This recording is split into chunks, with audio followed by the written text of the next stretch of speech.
So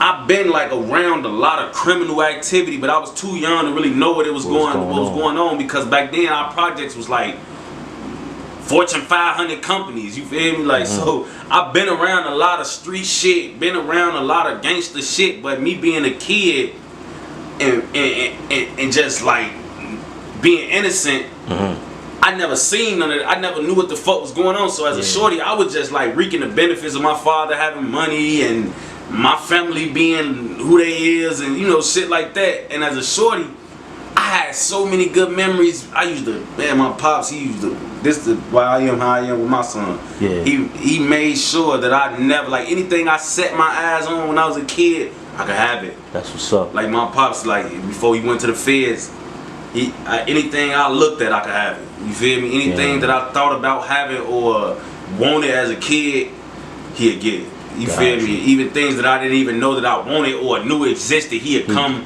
wake me up 4, 5 in the morning and be like, come outside. He coming in from the club or the block or whatever he coming in from. He high, drunk, all type of shit. Yeah. He got motorcycles out at 5 in the morning. He had a motorcycle too. He got me a little motorcycle like his. And I'm just, man, drive that motherfucker. I'm driving a motorcycle around the block like 5 times at 5 in the morning watching the sun come up. Like, you feel me? I had a great childhood before I jumped in the streets, but then when my daddy went to the feds, it was like the fairy tale was over. You feel me? He home now. But he did like almost 10 years, so it was like that whole little experience. You know, he was there for all my innocent childhood days where I was like ignorant to what was really going on in reality. Yeah. But like he had went to the feds when like puberty was finna come. How old were you like? My daddy probably went to the feds when I was probably like he caught his fed case.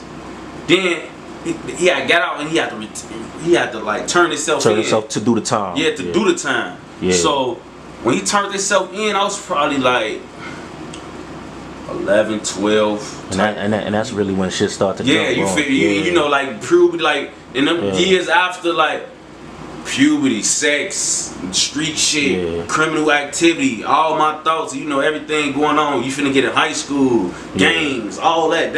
That's probably the time when you really need like a father, especially if your father a street nigga, you feel me? So it's like when you went to the feds, my mama, I got only sisters. My mama got she had to take on the job with my father. Yeah. She worked a lot because my mama, she wasn't one of them people like she wasn't a person that was like gonna let her kids live a certain way because my daddy was gone. So she worked a lot. We never saw her really. And my whole childhood, like I really never saw my mama because she was working so much to keep us in nice shit, keep us from like doing bogus shit because we was fucked up. You feel me? So that it was a lot of that going on when I was a shorty that really made me like get into the streets even more. You feel me? My mama wasn't really home. She working. My daddy in the feds. All I got is the streets, really, from my friends from school and from the block, and that's how I became who I am. Bad. Damn. So like, could you like, why did he do fed time? He had got caught, selling drugs. You feel me? And he was a big timer basically. Gotcha. They really never even caught him. Some niggas went down and got to saying his name on them fed phones too much. They basically put the police on him. He wasn't even on the radar. My father, like the only as much money as he's made, he only got one case. Wow. That's the only case he had. Niggas saying his name on the phone and they doing their research. And if they don't say his name on the phone, I'll probably be had a whole different childhood experience. But because they did, I had to go without my father and move out on my own. Damn.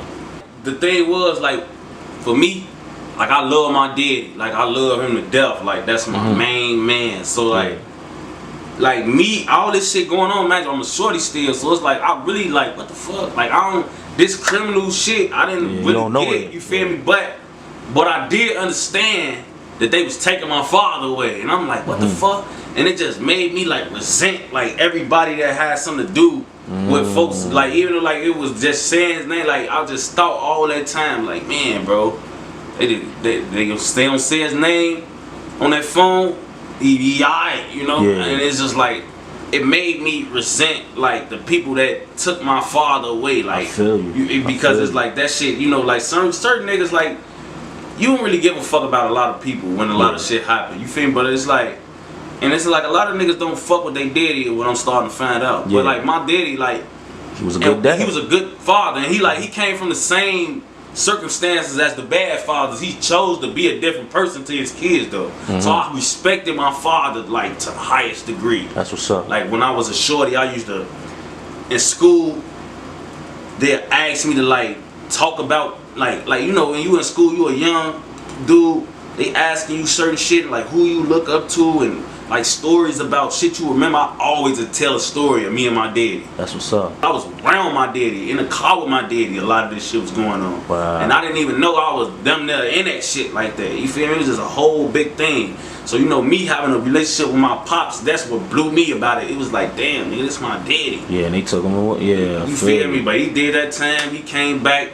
I was able to survive and go off my own wits. Everything worked out. He came home. I was a made man. So it was like, you know, because he a made man. A lot of dudes just live off their daddy names. Yeah, yeah. So it's like when he left, and because he, like my daddy from a different part of Chicago than I am. Okay. Like, well, I'm from the same part as him. But like I said, he from the projects for real. Like, he grew up in them because they didn't lock him down till he was in his 20s. Gotcha. But me, they knocked him down when I'm 7, 8, something like that. You feel me? So now I'm from here. This where I'm from, but it's gone. I'm 8, 9. That don't hold me. When I get in puberty and get the gang bang, I'm not down there. I'm on another part of the city. You feel me? So like I had to learn and go through everything and.